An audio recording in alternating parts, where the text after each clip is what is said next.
अस्सलाम वालेकुम, this is me Fiza Riaz. Programme face to face में आपको खुशामदीद कहते हैं।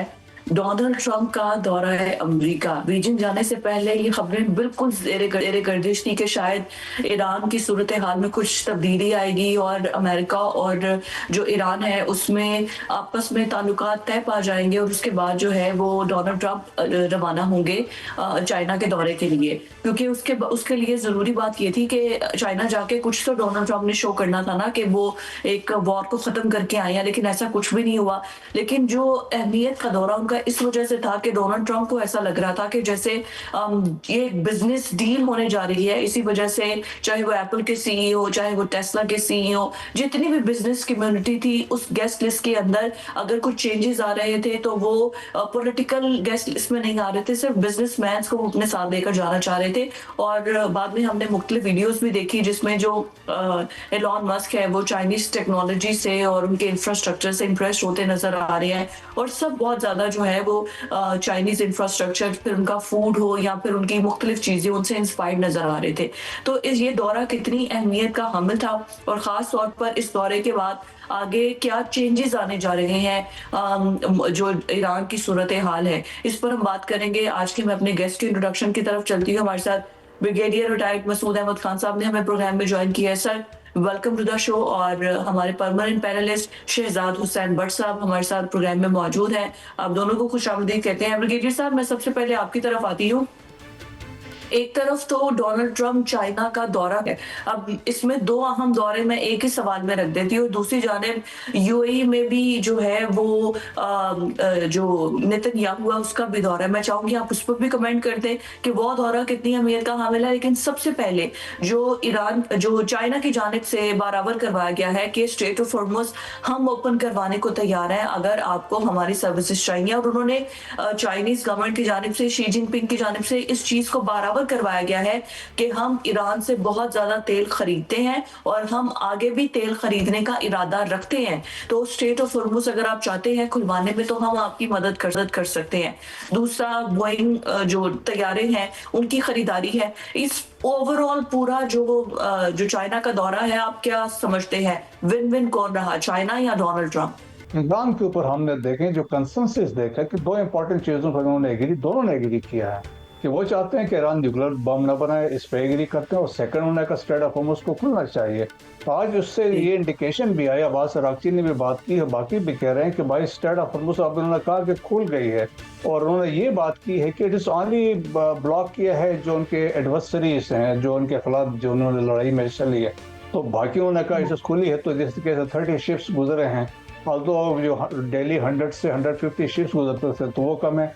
तो एक अच्छा इंडिकेशन, एक अच्छा मैसेजिंग इस तरह हुई है। तो वो उसमें फिर देखें रेयर अर्थ मटेरियल पे जो वहाँ से चाइना से लेते थे उस पर बातचीत हुई, क्योंकि बहुत इंपॉर्टेंट है, वेरी सेंसिटिव। इस पे चाइना ने लास्ट टाइम इस पे उन्होंने कदगने लगाई थी, क्योंकि यही रेयर अर्थ जो आते हैं मटेरियल जो होता है वो आपके F-35 में भी लगता है। ऑलमोस्ट 400 kgs जो चाइना से लेते हैं F-35 में लगता है, डिस्ट्रॉयर्स में लगते हैं और इस तरह टोमाहाक मिसाइल्स में भी लगते हैं। तो चाइना ने उनको कहा था कि आप सर्टिफाई करेंगे आप किस लिए यूज़ करते हैं, क्योंकि यही वेपन वो कहते हैं फिर आगे जाके ईरान या दूसरों के खिलाफ ये यूज़ होते हैं। लेकिन उस पर भी एक अंडरस्टैंडिंग हुई। चाइनीज़ की अब बात करते हैं, सेमीकंडक्टर्स की रिक्वायरमेंट थी चाइनीज़ की, उस पर अंडरस्टैंडिंग इस पे हो चुकी है। Most important date was the जो फैक्टर था वो ट्रेड कंसेशन थे, उस पर बातचीत हुई है। ट्रेड जो बाकी टैरिफ की बात नहीं हुई, लेकिन ट्रेड कंसेशंस की बात उन्होंने की है। और फिर ताइवान पे देखें, चाइनीज़ प्रेसिडेंट ने पहले दिन ही कह दिया था कि हमारे लिए this is very critical, sensitive है एंड के it can lead to conflict. America को वाज़ेह मैसेज अपनी स्पीच में उन्होंने कहा था। दैट्स वाई आप देखें ट्रंप से आज जब सवाल भी पूछा गया तो उन्होंने कहा कि जो वेपन्स की डील होने जा रही थी, क्योंकि 11 बिलियन डॉलर्स के लास्ट ईयर उन्होंने वेपन्स दिए थे, 14 बिलियन की अभी उन्होंने अप्रूवल देनी थी। तो अभी उन्होंने उस पर कहा मैं हो सकता दूं या ना दूं। तो एटलीस्ट होल्ड पर रखवा दिया है प्रेसिडेंट शी ने उनको। यूएई का पूछा तो यूएई में जो कुछ हुआ देखें, बड़ी सीरियस डेवलपमेंट है दिस इज। और जब उनका विजिट का जो नेतन्याहू आए थे, देखें 26 मार्च को उन्होंने विजिट किया और अल एंड पे वो गए जो नेक्स्ट क्लोजर टू ओमान के बॉर्डर पे है, वहाँ पे इनकी रॉयल फैमिली का अपना ये एरिया बनता है। तो उसको ये खबर जो है तमाम इंटरनेशनल मीडिया ने इसको कैरी किया है। आल्दो ऑफिशियली यूएई ने डिनाई किया हमने कोई ऐसा यहाँ पर नहीं आया था, लेकिन एक और इम्पॉर्टेंट चीज़ ये है कि जो उनके डेविड बर्निया है, जो उनके मोसाद के चीफ है, ही विजिटेड यूएई ट्वाइस, और जो शेनबेत के हैं डेविड जैनी, वो भी यहाँ पे आ चुके हैं। और फिर ये कि पीछे भी रिपोर्ट्स आई थी कि जो ब्रिगेडियर साहब, आपने बड़े खूबसूरत अंदाज में हमें अमेरिका, चाइना, ये सारी जंग की सूरत हाल समझा दी है। मेरा तो सादा सा सवाल है, उसका जवाब दे दे कि जो मुझे समझ आई है कि ट्रंप कह रहा है कि जौहरी प्रोग्राम पर लचक अब वो देना शुरू हो गया है, और साथ साथ लचक के साथ ट्रंप ये भी कह रहा है कि 20 साल के जौहरी प्रोग्राम को अगर ईरान मुअत्तल कर दे तो हम मुआहदे के लिए तैयार है। यानी कि सवाल ये है कि ईरान जो है उसको स्किन सेफ मिल गई है, ईरान ने अपनी आवाम के अंदर पजीराई हासिल कर ली। काबिल एहतराम ब्रिगेडियर साहब, अमेरिका भी बड़ा मुल्क है, उसको भी तो भी कुछ देना है आपने। बगैर दिए कैसे सुलह होगी? क्या उसने खोया, क्या उसने पाया? ये जरा आवाम को आसान ज़बान में समझाए ब्रिगेडियर साहब। जी हाँ, बिल्कुल। देखिए, मेरे ख्याल में अब्बास अराक्ची ने भी अभी यही बात की। उन्होंने कहा विन विन सिचुएशन होनी चाहिए। उनका भी यही मकसद है कि ईरान ने भी जाके अवाम को फेस करना है। प्रेसिडेंट ट्रंप के लिए इसलिए इम्पोर्टेंट है क्योंकि लोग उससे पूछेंगे भाई 2015 में joint comprehensive plan of action जो ओबामा ने किया था, आपने उससे क्या डिफरेंट किया? तो उस पर बड़े सवाल उठेंगे। तो ट्रंप के लिए बड़ा मुश्किल है। अब जबकि जब कहते हैं 20 साल के लिए चलो एग्री कर लेते हैं, लेकिन अभी आप देखें न्यूक्लियर टेस्ट की बात नहीं हो रही उनके बकौल, उसका डिस्पोजल क्या होगा? बाकी तो ईरान तो सब चीज़ों के लिए तैयार है, वो 20 साल के लिए भी बंद कर देगा। और बाकी वो जो चाहता है कि मैं एनपीटी का सिग्नेटरी हूँ तो मुझे तो पीसफुल मीन्स के लिए मैं करूँगा, बाकी तो मैं कोई चीज़ किसी में इन्वॉल्व नहीं होऊंगा। तो उस पॉइंट ऑफ व्यू से है। और स्ट्रेट ऑफ हॉर्मुज़ का भी वो यही है कि वो उस पर देखें जिस तरह नैरेटिव उन्होंने बिल्ड किया उस पर कि हम इसमें कामयाब हुए, हमने प्रेशर डाला है, और जिस तरीके से हम इसको लिफ्ट करेंगे तो फाइनली हमारी मर्जी ही चलेगी। सो वो एक पब्लिक परसेप्शन बनाने के लिए ऑलरेडी उसमें कामयाब वो थे। लेकिन मेरा ख्याल में कि लाइकली होगा, आप देखेंगे कि ये चीज़ें अभी लाइकली अभी सेटल हो जाएंगी। जिस तरह अब्बास अराक्ची ने भी बात यही की है कि ऐसा चीज़ हो जो दोनों के लिए फ्लेक्सिबिलिटी दिखाएं।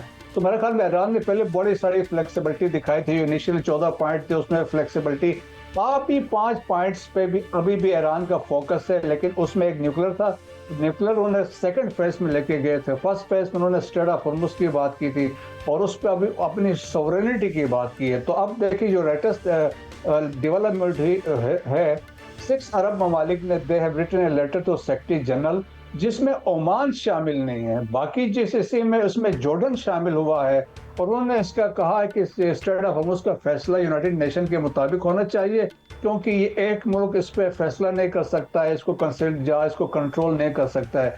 आज भी अगर आपने अब्बास अराक्ची को सुना हो तो उन्होंने वाज़ेह तौर पर कहा ये बाई इंटरनेशनल वाटर्स नहीं है, ये हमारा और ओमान के दरमियान है, तो इसको हम डिसाइड कर लेंगे। तो मेरे ख्याल में उस पॉइंट ऑफ व्यू से एक यकीनन डिसीजन होने वाला है, और वो अभी ये आपस में बैठते हैं तो इसके बाद डिसाइड वो होगा। लेकिन मेरे ख्याल में क्लैरिटी अभी चीज़ों में आती जा रही है। अब ये क्लैरिटी की ब्रिगेडियर साहब जो आप बात कर रहे हैं, माजरत चाहता हूं, लेट मी फिनिश, एक सेकंड दीजिएगा। किबला मोहतरम, आप जो बात कर रहे हैं, मेरा फिर वही सवाल है, अमेरिका को क्या मिला इस सारी चीज में? अमेरिका को देखा, अमेरिका ने असल में शुरू में जो उनको रिवर्सेस मिले थे काइनेटिक एक्शन या मिलिट्री एक्शन में, जो ऑब्जेक्टिव्स हासिल नहीं कर सके, जब से नेवल ब्लॉकेट किया है और उसके बाद उन्होंने कहा कि जीरो इनरिचमेंट होगी और इसके बाद नेवल ब्लॉकेट भी है, तो वो उसमें तो अभी नैरेटिव मैंने कहा ना कि इसको बिल्ड कर रहे हैं, इसको वो पुश कर रहे हैं और अभी ये इंप्रेशन दिया है। तो दैट्स वाई आप देखें उनकी जो पॉपुलैरिटी थी वो 34% से 37% पे आई है। जब वापस जाएंगे चाइना से ये डील्स करने के बाद उनकी पॉपुलैरिटी में मजीद इंप्रूवमेंट होगी। तो वो ये कह सकते हैं भाई ये मैंने 20 साल के लिए इनको करवा दिया है और इसके अलावा इसमें हम इसको कंट्रोल कर रहे हैं। बाकी जो उनकी अगर आप पॉइंट्स देखेंगे जो डिटेल में न्यूक्लियर पे इश्यूज पे पॉइंट्स हैं उनके, उसमें तो सारे डिसमेंटल की बात हो रही है। फर्दों को डिसमेंटल करेंगे, नेतांज को डिसमेंटल करेंगे, इस्फहान को डिसमेंटल करेंगे, अंडर टनल्स में कोई एक्टिविटी नहीं होगी and the inspectors can come at any time unannounced आके इंस्पेक्शन कर सकते हैं। तो बहुत सारी चीज़ें हैं। अब मॉडलिटीज़ में आप जाएंगे तो वो डिस्कशन, अभी तो हम बड़े ब्रॉड उस पर बात कर रहे हैं कि इस पे बात हो रही है, लेकिन फर्दर डिटेल्स में जाएंगे तो बहुत सारी चीज़ें कुछ होंगी। लेकिन इनिशियल उसके लिए मेरा ख्याल में एक अंडरस्टैंडिंग डेवलप होगी। फॉर द फर्स्ट फेज में स्टेट ऑफ होर्मुज़ को खोलेंगे, लेकिन इस पर कंटेस्ट ये होगा कि सॉवरेनिटी वो कौन मानता है इसके ऊपर, कि अरब ममालिक तो सॉवरेनिटी मानेंगे नहीं, तो उसके लिए ये बैठ के कोई फैसला करना हो। बिल्कुल ठीक हो गया। ब्रिगेडियर साहब, लास्टली बस ये अभी बड़ा क्लियरली आपने बता दिया, लेकिन अभी भी मुझे ऐसा लगता है कि अमेरिका के लिए विन विन सिचुएशन नहीं है। Still they want a very good deal, ताकि वो अपनी आवाम को सेटिस्फाई कर सके कि हमें क्या मिला है। लेकिन मिडिल ईस्ट की सिचुएशन, जैसे भट्ट साहब ने एक फिक्रा बोला कि अब नया मिडिल ईस्ट वजूद में आएगा, जिसमें बहुत से चेंजेस आएंगे और कंट्री टू कंट्री जो ताल्लुकात है ना वो बड़े मुख्तलिफ होंगे। अब जो नया मिडिल ईस्ट होगा उसमें पाकिस्तान का किरदार आप क्या देख रहे हैं कि पाकिस्तान की पोजीशन क्या होगी? क्योंकि जाहिर है हमारी डिप्लोमेसी और हम भी तो रैंक में ऊपर जाएंगे ना। एंड सेकेंडली, सऊदी अरब और ईरान के ताल्लुकात आप किस तरह, हमें दुबई और ईरान की पिक्चर तो क्लियर नजर आ गई। मैं एक बयान देख रही थी जिसमें कह रहे थे कि सऊदी अरब की जानिब से ये था कि अगर ये डील हो जाती है तो इस डील के बाद जो अमेरिकन हवाई अड्डे हैं मिडिल ईस्ट में वो भी कम होंगे, अमेरिकन सोल्जर्स भी कम होंगे, क्योंकि ईरान इसके बगैर डील पर दस्तखत नहीं करेगा। देखिए, Saudi Arab is already on board, और जिस तरीके से आज अब्बास अरागची ने भी बात की, जिस तरह उन्होंने कहा चाइना ने हमारी बात पहले करवाई थी, और अभी भी Abbas Araghchi is in communication with Faisal bin Farhan, जो उनके फॉरेन मिनिस्टर उनके साथ राब्ते में हैं। सो पाकिस्तान ने ऑलरेडी इनको आपस में ऑन बोर्ड करवाया हुआ है, तो आपस में अब मिसट्रस्ट कोई नहीं है। तो एक तो वो दैट इज़ वेरी इंपॉर्टेंट। बाकी यकीनन देखिए रीसेट होगी, रीअलाइनमेंट्स होने जा रही है जीसीसी कंट्रीज में, स्पेशली यूएई। अभी देखें, दिखाने में सऊदीज और बाकी यूएई के साथ खड़े नजर आते हैं, लेकिन अंदर से दे आर ड्रैगन डाउन, उसमें इख्तलाफात तो बड़े शदीद हैं। और जिस तरीके से अब जो इतलात आई हैं नेतन्याहू की विजिट के बाद, तो उससे वो मजीद आप देखें ना, इसमें क्या था, आज अब्बास अरागची ने भी स्पॉइलर की बात की है। तो स्पॉइलर इजराइल क्या कर रहा है, सऊदी अरब का नाम लिया, उन्होंने कहा ये हमलों में शामिल था। यूएई में अपने विजिट शो किया। पाकिस्तान में उन्होंने कहा कि बॉट अकाउंट्स जो है वो पाकिस्तान यूज़ कर रहा है मिस इन्फॉर्मेशन के लिए। फिर सीबीएस ने पाकिस्तान का नाम लेके जो रिपोर्टिंग की। बिल्कुल ठीक हो गया, बहुत शुक्रिया सर आपका, ब्रिगेडियर साहब हमारे साथ मौजूद। यही बात है कि कन्फ्रंटेशन हो या आपस में ताल्लुकात हो, इस टाइम पे हर चीज रीअलाइन हो रही है। हर खिता जो है वो अपनी अपनी जियो स्ट्रेटेजिक पॉलिसीज और जो अपने एक मुल्क से दूसरे मुल्क से ताल्लुकात है उसको दोबारा से रिस्ट्रक्चर कर रहा है। छोटे से ब्रेक की तरफ अपने जाना है, स्टे विद अस।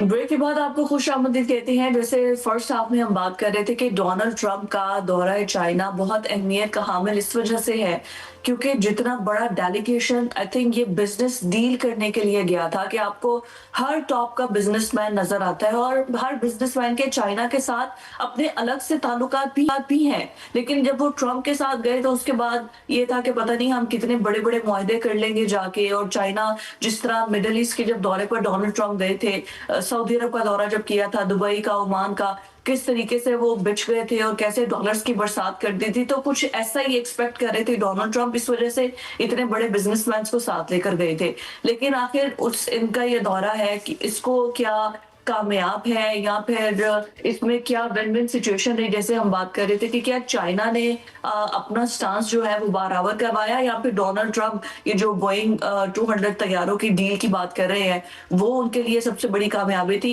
यहीं से हम जो है वो डिस्कशन का आगाज करते हैं। हमारे साथ अब्दुल्ला हमीद गुल, हमारे बहुत ही प्यारे परमानेंट पैनलिस्ट, अब तो हमारे साथ हर वीक शो में मौजूद होते हैं। आपको वेलकम करते हैं सर। मैं प्रोग्राम में सबसे पहले आपसे यही पूछना चाहूंगी, आपकी नजर में जो उनका ये चाइना का विजिट है डोनाल्ड ट्रंप का, उसको आप किस तरीके से देखते हैं? और दूसरा, जो आप टेक की दुनिया के बिजनेसमैन कहें, आप वैसे जो पाए के बिजनेसमैन हैं वो डोनाल्ड ट्रंप के साथ गए, लेकिन कोई भी ऐसी जिसे कहना चाहिए ना कि कोई भी ऐसी चीज जो कि डोनाल्ड ट्रंप दिखा सके कि यस हम चाइना गए हैं तो हम चाइना से हम इतनी बड़ी डील करके आ गए, वैसा कुछ नजर नहीं आया। मुझे तो ऐसा लगता है कि ये एक बड़ा जेनेरिक सा दौरा था और चाइना ने अमेरिका को उनकी अपनी पोजीशन में ही रखा है। बिस्मिल्लाहिर्रहमानिर्रहीम। बहुत बहुत शुक्रिया फिजा साहिबा आपका, और भट्ट साहब को भी अस्सलाम वालेकुम, नाज़रीन को भी। जहाँ तक ताल्लुक है, देखें, दिल के अरमान आंसुओं पे तो नहीं बहे, लेकिन मेरे ख्याल में बहुत निकले मेरे अरमान, लेकिन फिर भी कम निकले। इसलिए मैं ये समझता हूँ कि डोनाल्ड ट्रंप साहब जो असेसमेंट करके गए थे, उन्होंने वहाँ आने से पहले ये बता दिया कि चाइना एक सुपर पावर है, और पावर शेयरिंग का फॉर्मूला दे दिया, दुनिया को बता दिया कि जी दुनिया अब यूनिपोलर नहीं है। यानी कि ये उसी बात की तस्दीक है जो सितंबर 2025 में सदर शी ने कहा था कि दुनिया अब यूनिपोलर से मल्टीपोलर की तरफ चली गई है। और इसका मतलब यह है कि मल्टीपोलर के अंदर तो मकसद ये है कि अब सदर ट्रंप ने कब एक्सेप्ट करना है रशिया को एज अ सुपर पावर, ये भी मेरे ख्याल में it's a matter of just time. दूसरी जानिब जो है वो उनकी यही ख्याल थी कि भाई वो कोई बड़े बड़े मुआहदात कर लेंगे। इलॉन मस्क भी वहाँ मौजूद थे, दीगर भी लोग भी मौजूद थे, और जिस तरीके से प्रेसिडेंट शी ने असर्ट किया चीज़ों को, देखें जो दो बातें हुई बड़ी अहम, एक तो उन्होंने ट्रंप ने एक्सेप्ट किया उनको सुपर पावर, दूसरा जो था वो प्रेसिडेंट शी ने ये कहा कि हम चाइना और यूएस जो है वो राइवल्स नहीं, बल्कि उनको इकोनॉमिक पार्टनरशिप करनी चाहिए। लेकिन इकोनॉमिक पार्टनरशिप क्या सिर्फ अमेरिका को फायदा पहुंचाने के लिए, या चाइना का भी फायदा होगा? क्या चाइना की कंपनियों के ऊपर एआई का जो बैन था कि वो एआई प्रोडक्ट्स अब नहीं बनाएंगे, क्या वो खुल जाएगा? क्या हवावे के ऊपर खुलेगा? ताइवान के ऊपर तो ये आलम था कि प्रेसिडेंट ट्रंप जो है वो 5 दफा सहाफी के सवाल पूछने के बावजूद खामोश रहे, ताइवान की पॉलिसी के ऊपर एक लफ्ज वो बोल ना सके। इसका मतलब ये है कि वो बात नहीं करना चाहते थे। हालांकि $14 बिलियन का तो वो बाकायदा उनकी कांग्रेस से इजाजत दे चुकी थी, बजट मंजूर कर चुकी है ताइवान के लिए, और चाइना ने जीरो टॉलरेंस पॉलिसी दिखाई है। और फिर जो दूसरी जानिब उन्होंने एक किस्म की तंबीह भी कर दी है कि ईरान के ऊपर जो आप मामलात करना चाहते हैं, जो आप जंग और जदल चाहते हैं, वो मुमकिन नहीं होगा। और मेरा ख्याल है आज जो ईरान का बयान आया है सामने, वो इस बात की बड़ी वजाहत से जो है वो मेरे ख्याल में तशरीह करता है कि चाइना का विजिट के बाद ईरान अपने मौक़िफ़ पे कायम है। हालांकि ठीक है कि वो कह रहे थे कि जी जौहरी हथियार तो कोई सिर्फ ये बात तो नहीं है कि चाइना और अमेरिका ने कहा है, बल्कि जौहरी हथियार ना बनाने का इंदिया तो पहले भी वो दे चुके हैं। 2015 में भी उन्होंने ईरान ने बात की थी, और अब भी वो जो है वो जौहरी हथियार तल्फ करने के लिए, तल्फ तो नहीं मतलब वो मजीद बनाने के लिए तैयार नहीं थे। लेकिन जो अब्दुल्ला भाई ने बात कर दी है कि चाइना अब सुपर पावर के तौर पर सामने आ गया है, बात समझ में आ रही है। लेकिन मैं सिर्फ ये जानना चाहता हूं अब्दुल्ला भाई से कि अब्दुल्ला साहब, ट्रंप बीजिंग से जैसे ही रवाना हुए, उसी वक्त रूसी सदर ने भी कह दिया कि मैं चाइना जा रहा हूं। और तीसरी साइड पर अगर गौर करूंगा तो फिर पाकिस्तान में बड़ा हाई प्रोफाइल वफ्द जो चाइना का, वो अरबों डॉलर के मुआहदे कर रहा है।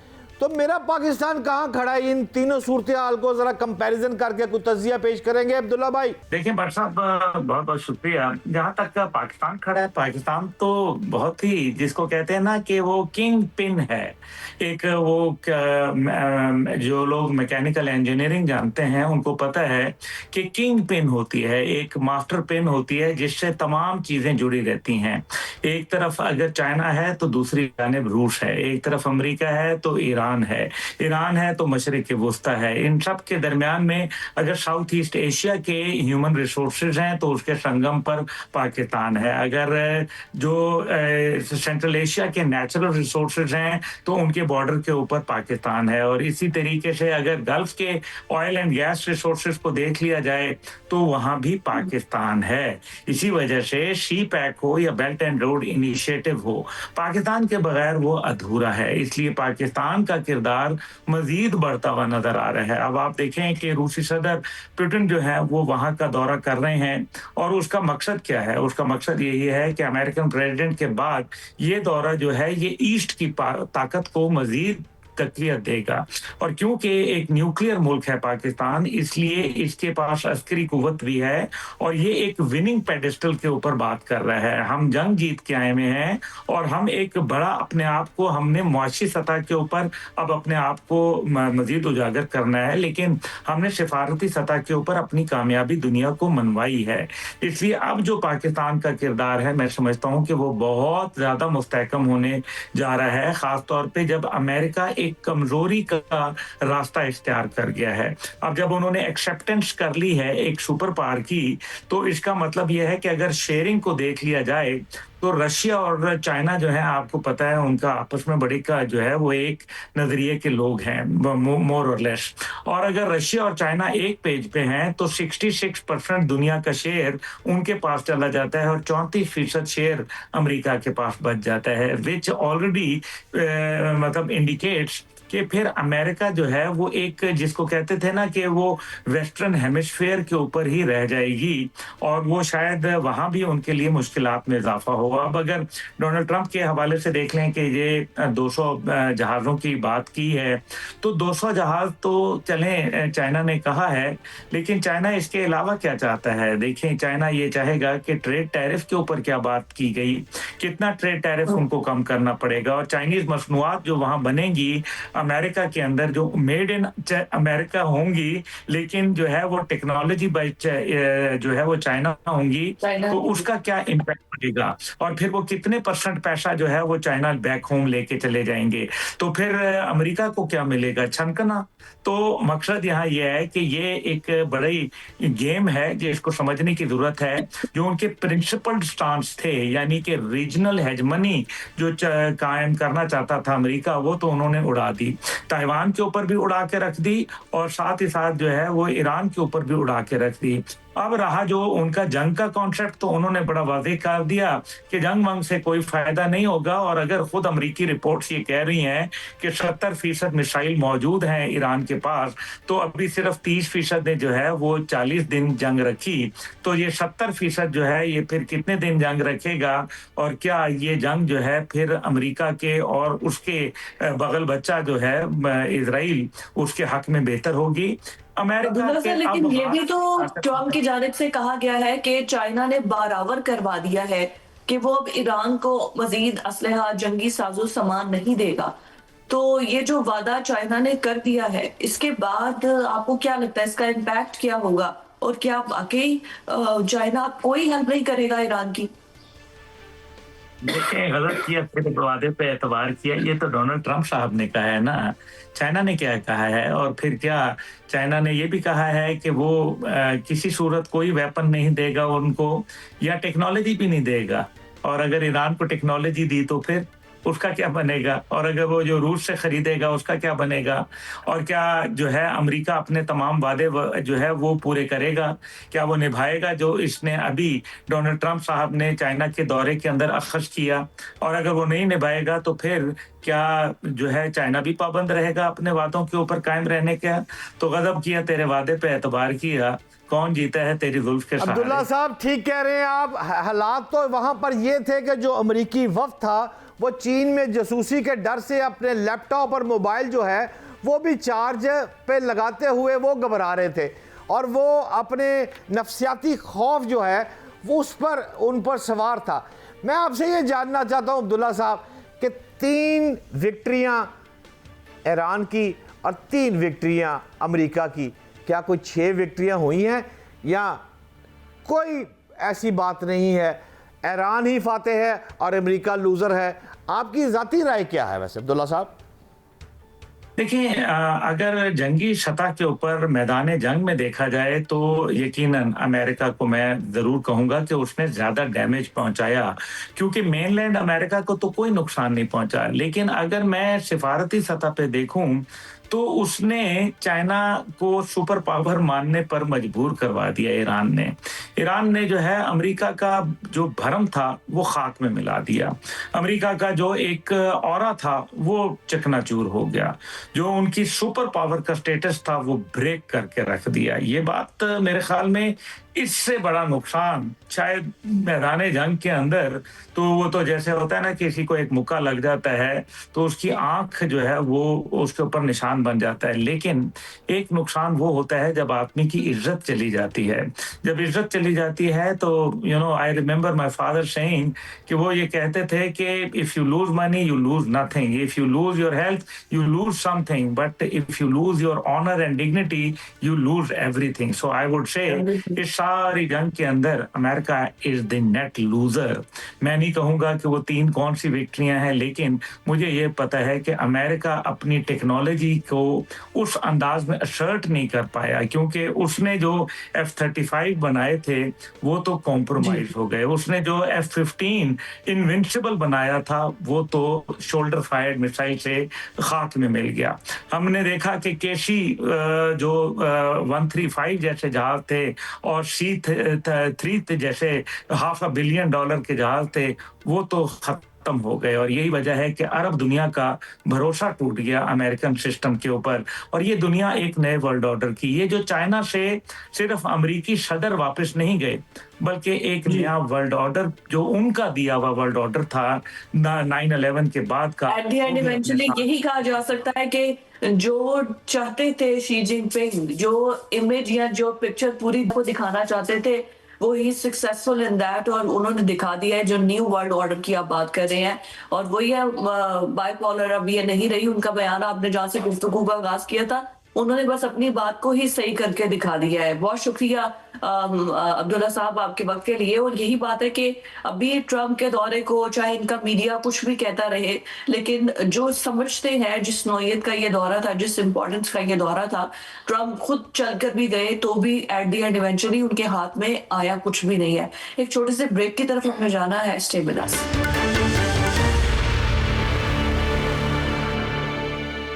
ब्रेक के बाद आपको एक बार फिर से खुशामदीद कहते हैं। हमने इंटरनेशनल स्टोरीज तो बहुत कर ली है। हम अगर पाकिस्तान की बात करें ना, तो इस वक्त एक ही नाम, एक ही खबर जो कि हर तरफ छाई हुई है, पिंकी, जो एक ड्रग लॉर्ड बनकर सामने आई है, उसको पुलिस ने अरेस्ट कर ली है। अब ये कहानी है क्या, कौन है ये, इसका नेटवर्क किस तरीके से है, किन कारोबारी शख्सियात या फिर बड़ी पर्सनालिटीज के साथ इनके साथ राब्ते हैं। बट साहब आप भी बता दें, मैं तो उसकी वीडियो देख के हैरान हो गई। वो ऐसे पुलिस स्टेशन में चल रही थी कि जैसे वो यहाँ पर रेड मारने आई है, और वो हालांकि वो अरेस्ट हुई थी। अब ये कौन सी ताकतें हैं इसके पीछे, और ये इसका नेटवर्क किस तरीके से चल रहा है। अब तो इसकी ऐसी ऑडियोज लीक आउट हो रही हैं कि उसका तो नेटवर्क ही बहुत बड़ा है। वो पैब्लो एस्कोबार की तरह वो बहुत बड़ी ड्रग लॉर्ड बनी हुई है कराची की। देखिए फ़िज़ा, हमने गुज़श्ता रोज़ इस पर बात नहीं की थी कि हमारा होमवर्क मुकम्मल नहीं हुआ था। आज हमारा होमवर्क और हमारी जो तफ्तीश है वो मुकम्मल है, और इनसाइडर हम आवाम को इंशाल्लाह ताला भी देते हैं। अनमोल उर्फ पिंकी जो है, ये कराची से लाहौर आई थी फिल्म और मॉडलिंग के लिए। यहाँ पर आकर इसने ये काम शुरू किया था, लेकिन मॉडलिंग और फिल्मों में इसको कुछ ज़्यादा किसी ने लिफ्ट नहीं कराई। हाउएवर एक पुलिस इंस्पेक्टर ने इसको लिफ्ट कराई, जिसके साथ इसका निकाह हुआ और जिसके साथ ये मंशियात की सारी कहानी, ये सारी 2-4 दिन से चल रही है, ये पुरानी बातें हो गई है। मैं आपको सिर्फ ये बताना चाहता हूँ कि जब पिंकी लाहौर में आई है, यहाँ पर नेटवर्क इसने बना लिया, और अब ये जो काम कर रही है, 3 FIR तो मैंने अभी तक स्टडी की हैं। एक तो FIR जो है वो लियाकताबाद लाहौर की है, दूसरी इकबाल टाउन की है, और तीसरी FIR जो है ये आपकी स्क्रीन पे भी देखिए इस वक्त चल रही है। इकबाल टाउन में ये मुकदमा नंबर 1034/20 है, जो कि थाना इकबाल टाउन की है, जबकि कोट लखपत में मुकदमा नंबर 73/22 है, और तीसरी FIR जो है वो कोट लखपत लियाकताबाद की है।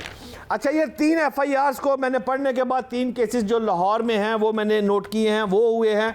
और जो इसकी ट्रांजैक्शन है बैंक की, मेरे लिए तो हैरान कुन बात है, और यकीन नहीं आ रहा कि 3 करोड़ से ज़ायद इसके अकाउंट से ट्रांजैक्शन मंशियात की हो रही है। ये कोई जनाब कोई बाहर को बैरून मुल्क कोई सामान नहीं भेज रही, ये पाकिस्तान में मंशियात मंगवा कर उसको दोबारा बनवा कर खुद बनाती है, इंजीनियर है पूरी फिजा साहिबा, और 3 करोड़ रुपए से जायद की ट्रांजैक्शन बैंक से ले रही है, कैश पेमेंट नहीं करती, पढ़ी लिखी खातून। और 300 जायद लोग इसके मोबाइल से अब तक जो मॉनिटर हुआ केस को जो मैंने परसू किया है, 300 ऐसे अफराद ने एक्नॉलेजमेंट भी दे दी है कि हाँ हम इससे मंशियात लेते हैं, हाँ हम मंशियात पीते हैं, ये बेचती है हम पीते हैं। अच्छा, इससे आगे चले, अब ये दायरा कार जरा वसी हो गया है। अब देखें, पहले तो कराची से एक लड़की लाहौर आई, लाहौर से आके मेरी इंफॉर्मेशन के मुताबिक ये लाहौर से पकड़ी गई थी। अब मैं आपको बड़ी खबर देता हूँ, याद है आपको डकी भाई? जी, डकी भाई पकड़ा गया था तो एक सरफराज नामी शख्स जो था FIA, वो सारी कहानी आपको याद होगी। फिर जब डकी भाई रहा हुए थे तो उन्होंने कहा था कि मैं जिस शख्स ने मेरी हेल्प ली, यस ये जो लफ्ज़ आपने बोला, उसने कहा था बिग ब्रदर, जिसका मैं नाम नहीं ले सकता। ये बिग ब्रदर टॉप सेकंड है, ये भी उसी कड़ी का सिलसिला है, ये भी उसका पुफी का बच्चा है बिग ब्रदर का, वो वहीं से आया था, वहीं से पकड़ा गया है। ना लाहौर ने पकड़ा है ना कराची ने पकड़ा है, ये उन्होंने पकड़ा बिग ब्रदर 2 ने, और उसने पकड़कर सारा सामान तफ्तीश करके कराची इनको दे दिया। फिर आपको वही हुआ जो होता है, पीछे से बड़े हाथ आगे, और जो फुटेज आपकी ये टहल मटक मटक के चल रही हैं खातून, और फिर जेल भेज दिया। फिर वो मुतरक हुए, और अब तो CM कराची भी मुतरक हो चुके हैं, अब CM पंजाब भी मुतरक हो चुका है। अल्हम्दुलिल्लाह पंजाब की एक खूबी है, पंजाब के पास साहब मुझे एक बात की समझ नहीं आई कि ये 3 करोड़ की ट्रांजैक्शन मनुष्यात, 300 से शायद लोग, जो आपने स्टोरी बता दी है, क्या वाकई सिंध गवर्नमेंट इतनी ये पुलिस इतनी मासूम थी कि उनको नहीं पता था? और अब हाथ इसके पीछे जो डाले हैं, फिर कोई ना कोई ये बड़ी सिफारिश कराएगी और निकल जाएगी। नहीं नहीं नहीं फिजा, अब बिग ब्रदर जिसका आप नाम ले रही थी, पार्ट 1 और पार्ट 2 आ गया ना, अब नहीं निकलेगा। अब मैं जो आपको फिक्रा कह रहा था कि पंजाब का एक प्लस पॉइंट है, पंजाब के पास CTD है, CTD जो काम कर रही है वो फिर लोगों को पकड़ती है। अब CTD के एक बड़े अफसर से मेरी कुछ टाइम पहले बात हुई है, उसने मुझे बताया है कि 20 औरतें इसके धंधे में मुलव्वस हैं, और वो 20 की 20 हम गिरफ्तारी के बहुत करीब पहुंच चुके हैं, और वो लाहौर में हैं।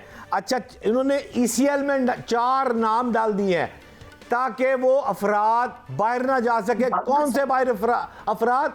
वो जो मंशियात बाहर से लेकर आते हैं, और वो जो हैं वो फॉरनर, वो काले नहीं होते मोटे मोटे पहलवान जे, वो काले मोटे मोटे पहलवान साहब जो हैं वो मंशियात लेकर आते थे, उनका नाम ECL में डाल दिया गया है। अच्छा, इसके बाद इसके मोबाइल फ़ोन से 869 नंबर मिले हैं जिनका फ्रांसिक हो रहा है।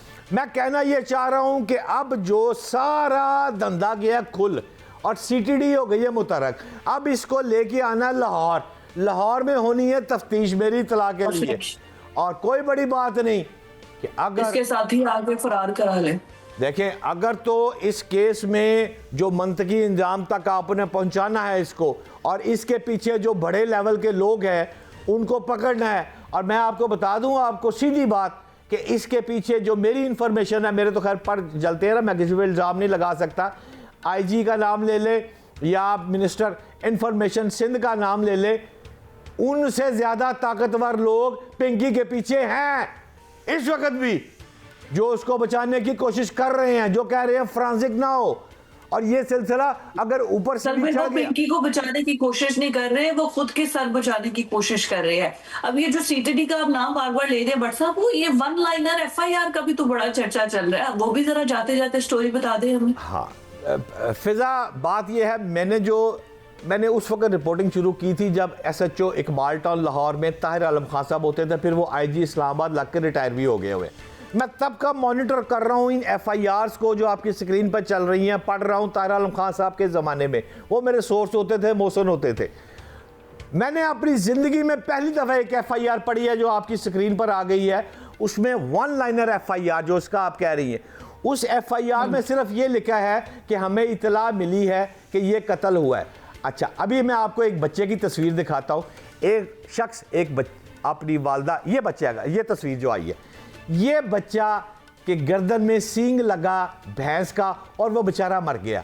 हालांकि उस शख्स की फायर से ये बच्चा बेचारा अल्लाह को प्यारा हुआ था।